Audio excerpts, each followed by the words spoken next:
What's up? We're back. What's up, guys? Just want to show off what I've been doing for a bit now. I've got some games here made in Godot, the open source game engine. Been completely vibing these with Claude Code, mostly from my phone, from Claude Code Online.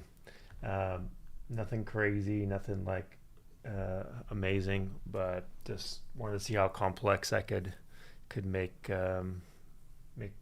make use of vibe coding. So I just want to show you guys what I've got here real quick. So this was basically done as a clone of Ball Pit. So let me start fresh. So we've got a ton of the features that Ball Pit has, right?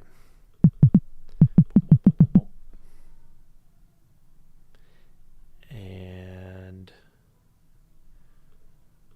pick a character. We've got the different speeds that I've beat so far. We've got the different stages. And then just jump right in.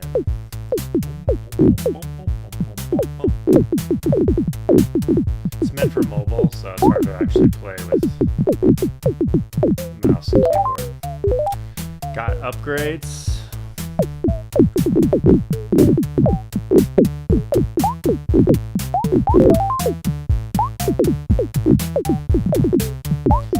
All the art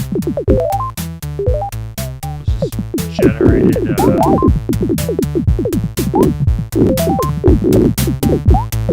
Claude. Multi-shot. Ooh, boss.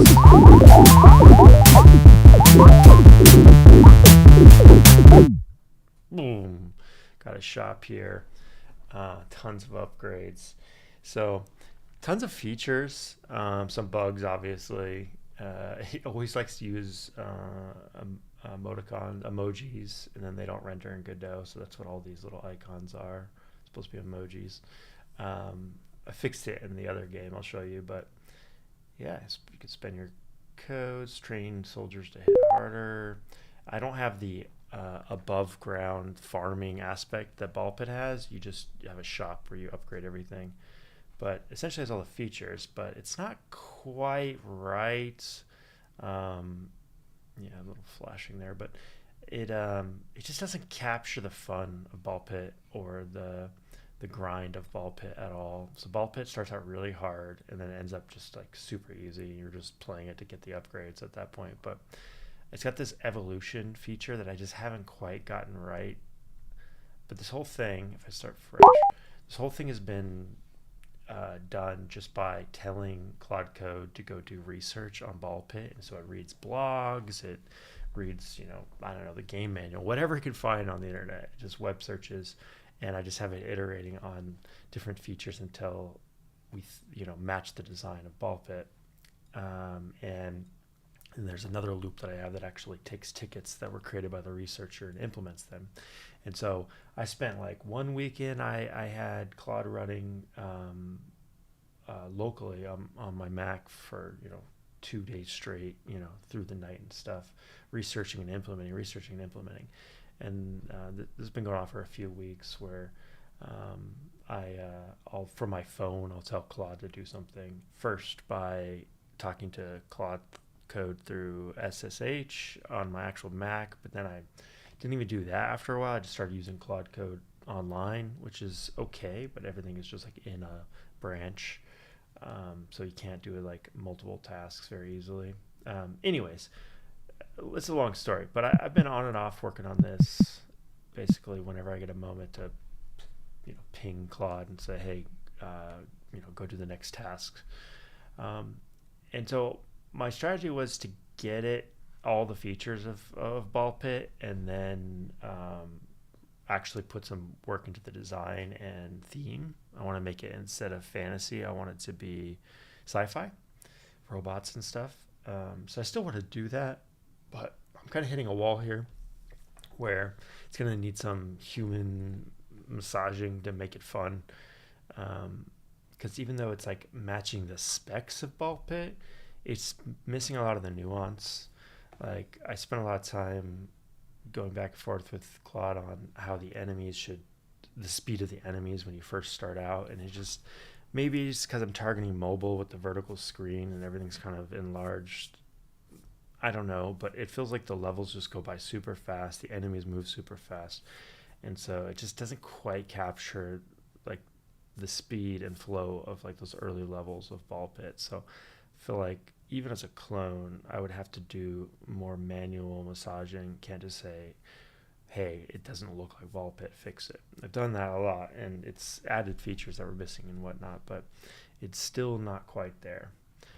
So one thing I might do is just like manually with you guys pull up some Ball Pit videos or something and start just like dissecting the first level and how the upgrades work and whatnot, and just try to capture that initial loop. With that said, I also thought it would be cool to replace the farming in Ball Pit. So they have this overworlds where you can put farms and houses and upgrade them, and you send your townspeople or your characters or whatever in certain directions to bounce off the houses, bounce off the farms, bounce off the rocks, and it will mine them, farm them, upgrade them just by bouncing. And it's an interesting like mini game upgrade system, right? Um, I was thinking of just replacing that with my own um, above ground world. And so for that, I started vibing another game. I love digging games, like mining games. So here's Go Dig. The first one's called Go Pit because it's Godot. This is Godot as well. Go Dig. Um, this one's a this one's funny because I actually started with the art, and then the last one I said, just put in some temporary art, and it came up with the crabs and the bats, and it just came up with all those designs itself. I think they're um, voxel or they're just SVGs or something that it programmed. But here I wanted to use sprites, and so part of the challenge is like how good can I get Claude Code to hook up all the tools to generate images and then animate them and whatnot.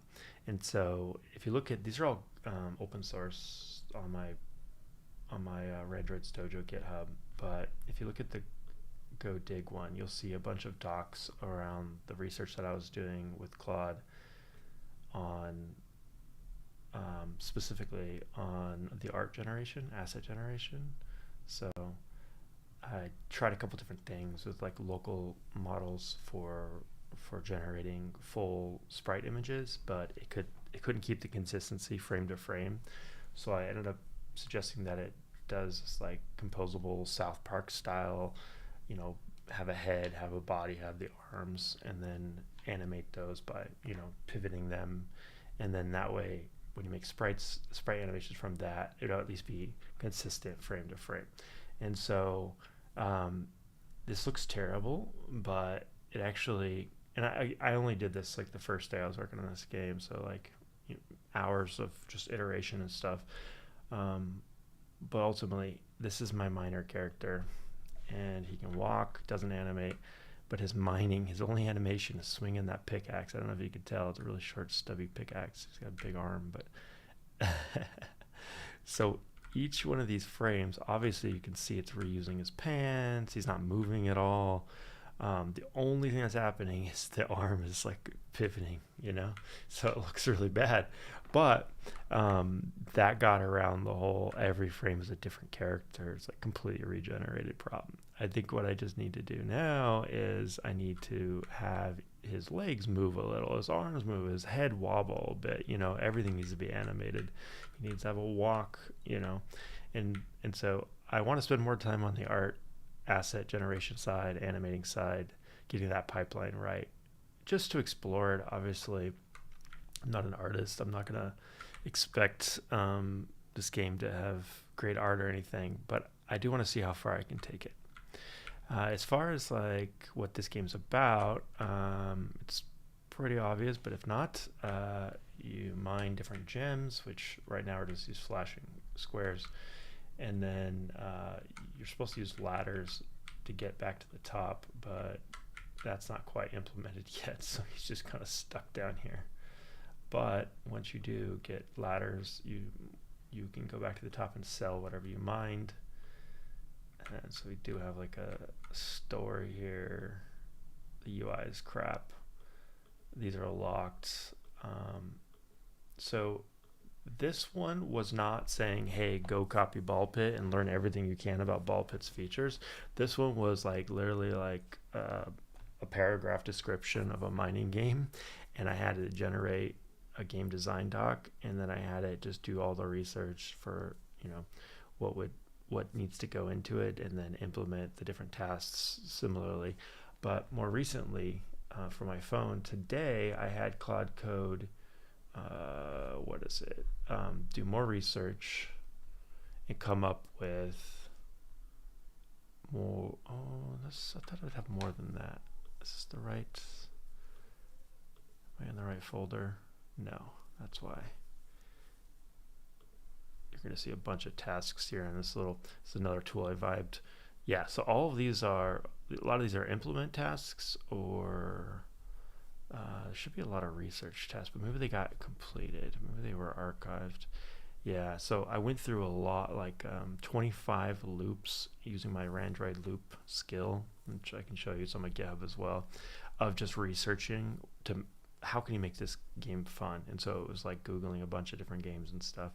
And then ultimately, here's what it came up with for tasks. Some of these tasks probably existed, and I never fully completed their original planning, researching mode. But I had to go and do even more today because of just how bad it was.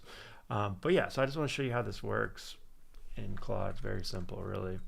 I'm in dangerous mode or whatever, YOLO, so that I can loop endlessly.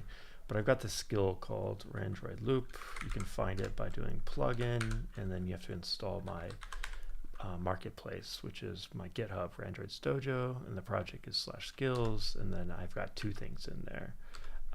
One of them is this loop, like a Ralph Wiggum loop, and the other one is actually a Godot LLM instrumentation tool. I mean, it's really just an automation tool that allows you to interact with any game you build from the command line. The tool itself, is called Play Godot. Like think Playwright, if you know what that is, and it works in CI. There's a headless mode. It didn't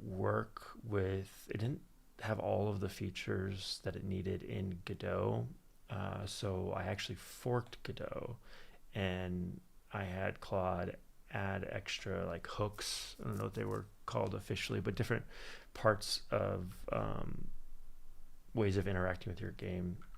I had to add these new hooks.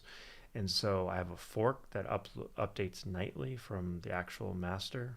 Godot just released version 4.6, 5.6, 4.6, I think. And so it updates every night, and then there's a branch called the automation branch that has my additional changes. Anyways, you install Play Godot, and then in CI or locally, you use my forked Godot to run the game, and you can write Python scripts that will actually test your game and like fully interact with it. So it's pretty cool. I could dive into that more if you guys are interested. Let me know. But yeah, the Randroid loop is pretty straightforward. It's interactive to get started. So I'll just fire it off here. There's a version that works with Codex as well if you're using Codex CLI. So there's two modes. There's technically three. So if you just want to loop endlessly and just tell it to do whatever, you can. I've done that before. But the two modes are research and implement. Since we've already done a lot of researching, I'm going to go to implementing now. But you could very easily do one research, one looping. So this is saying, do you want to commit directly to main, or do you want to do branches with PRs? Do you want to only commit locally and then let the human push, or do you want to do a PR and a merge so that like all the CI runs, and then only Claude will only merge it if all the CI passes? So this is probably like one of the safest, but still gives you some automation, whereas this committing only will give you the safest. You just review everything, in the morning if you're running overnight. But yeah, I'll just push straight to main. This is my project. I'm vibing the whole thing. I don't care. It's safe. It's fine. And then so there's this debate about Ralph Wiggum loops. Is like the Claude plugin by default doesn't. Maybe it does now, but back when it first came out, at least it didn't use fresh context for each task for each loop. Sorry, and so I built that here as the recommended option. So it uses agents, sub agents that have their own context to do each task, and then so you don't get context bloat, context rot, looping endlessly. But I've actually used the Ralph. The first thing I did in this game was use the Ralph Wiggum loop, and it does. I just turned on compacting, which I normally don't use, but in a loop it was fine, and it actually did great, especially when you're using tasks. So like dots or beads. I use dots. If you don't know what that is, I can talk more about it. You can kind of see this is labeled dots because these tasks are dots. It's an open source library. Very simple. It's just little markdown files for tracking tasks. It's very, very simple. But yeah, so I'm going to do fresh context. It's going to use agents. And then do I have any specific instructions? So it's doing implementation, but you can give some variation here. And this is kind of the cool thing about the Ralph Wiggum loops is if you just say complete the tasks, it's just going to finish the tasks and not really loop. Even if you tell it to loop endlessly, it's going to just run out of work. But if you say think outside the box and do some research and review the code and refactor and add, you can give it all these kind of like extra instructions, maybe not all of those at once, but like some more open-ended tasks. Let it use its autonomy, the robot's autonomy, to like keep looping and improving things over time. And so you can experiment with giving it custom instructions. Some examples are like focus on specs, explore dependency, type something. In my case, no, just do the tasks for now. And then there's one more question. I can't use the ask user question feature there, with that pop out question UI you just saw, because it's a number. And if you choose a number, it will choose one of the options. Anyways, it's a weird quirk of Claude Code. So I have this question pop up: how many iterations? You can type in inf for infinite, comp for until complete, or a number. So I'm actually just going to say comp. There's so many tasks here. This is going to loop all night, basically. I'll let it run. I could open a second one. I could use a work tree to isolate the environments. Work trees are a bit of a pain. If you have any local envs or anything like that, you'll have to make sure you set them up for both. In this case, the dots files can be shared, so you would have to like check them in as soon as you mark them as in progress. I don't really have that set up, so I could do multiple tabs here, but I'm probably going to sign off here in a bit and just let this sucker run. But if you want to see kind of what it produces, I haven't reviewed the code.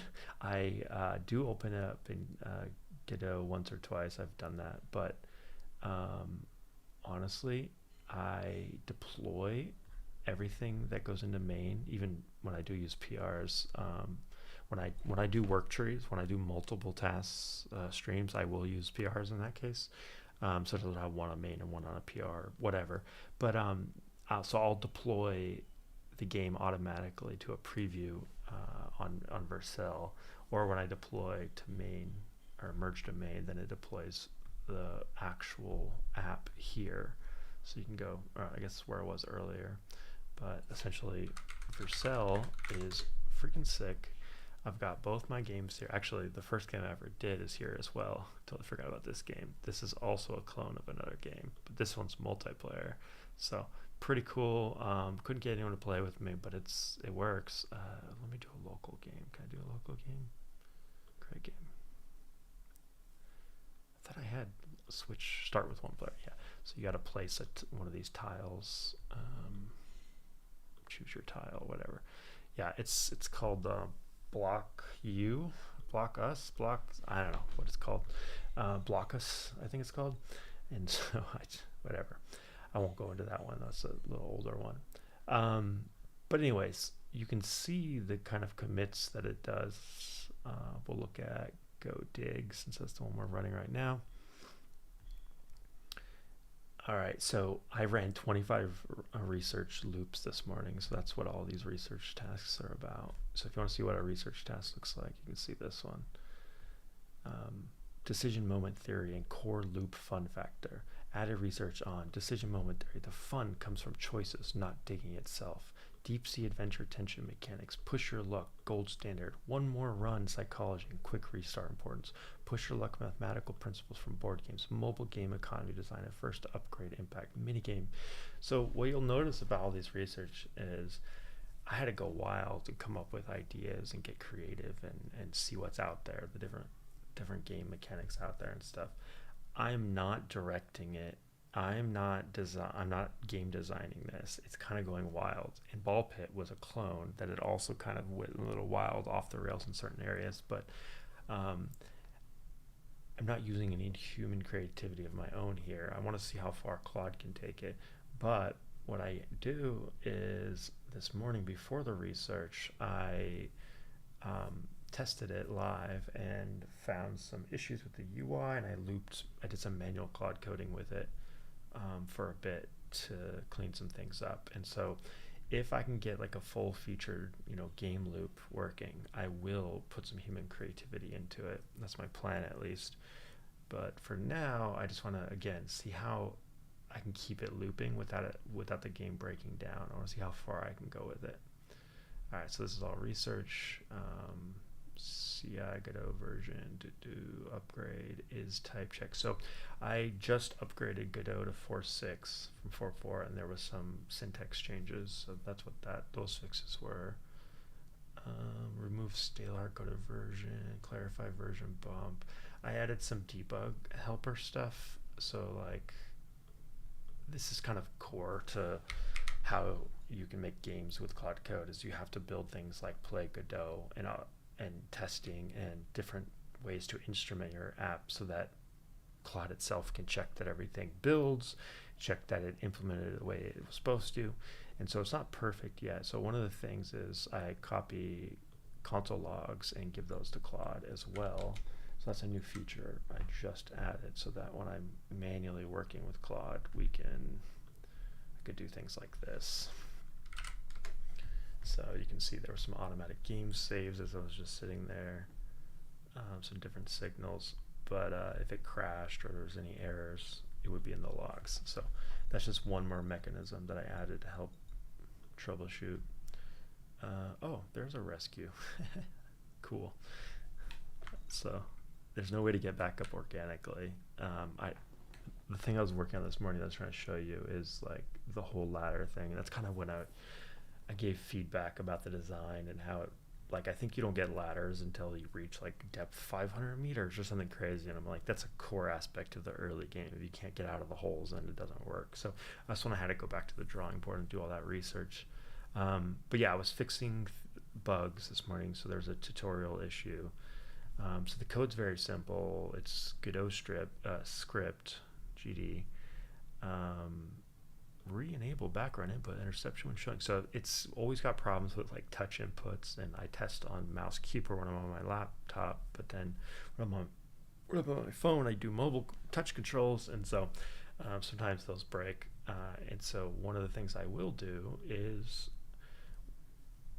update Claude MD, or in this case, I just tell my Claude MD to point to Agents MD, since that's the standard now for everything but Claude. And so I have in here things always write or update Play Godot integration tests when making changes. So some critical rules to follow. And I don't add random stuff here. It looks long, but that's because of things that have actually happened that I've had it fixed. So auto-sizing panels, this is more recent, so that the text fits in the panels. Touch events on mobile. So I fixed this on GoPit, but it did the same. It had the same kind of problems with GoDig. So added just recently, told it how to fix those things, but how to debug. These are all things that have come up to help it run tests or debug, or in this case, there's some art generation pipeline. That's why this one's a little bigger as well. So when I generated the the art pipeline, I had to add notes here on how to do it.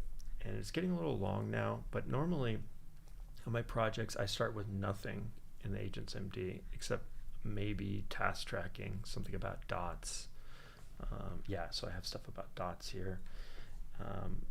And I just don't want to overload it with too much context because then I'll stop following rules. So I'm not big on like a ton of rules. Like with Cursor, you might use like huge rules libraries. I try to keep it to a single doc, but if it does start to get long and this stuff is actually useful, I will break it out. So we'll have like one for testing or something, and then we'll just link it here. Maybe I'll make it a skill with some front matter so that it only ever reads it when it needs to do testing. Hey baby,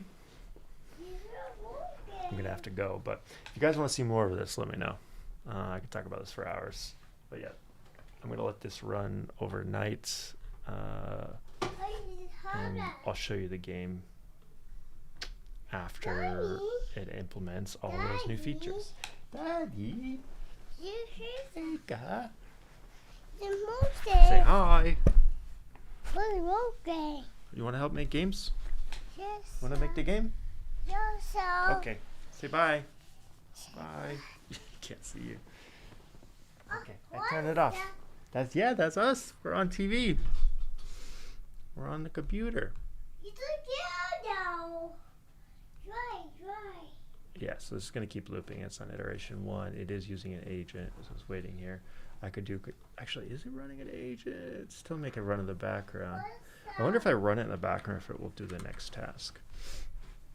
Yeah, background agent. So it was an agent, but it wasn't a background agent. So I'm curious if it will. So I was just waiting for the task. But yeah, that will keep looping. But if you want to see any more of this, check out my skills repo.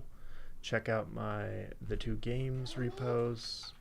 They're all here. Android's Dojo. A bunch of vibe coded stuff that I've done over the last year, but I'm going to keep adding to it. But yeah, let me know if you want to see more.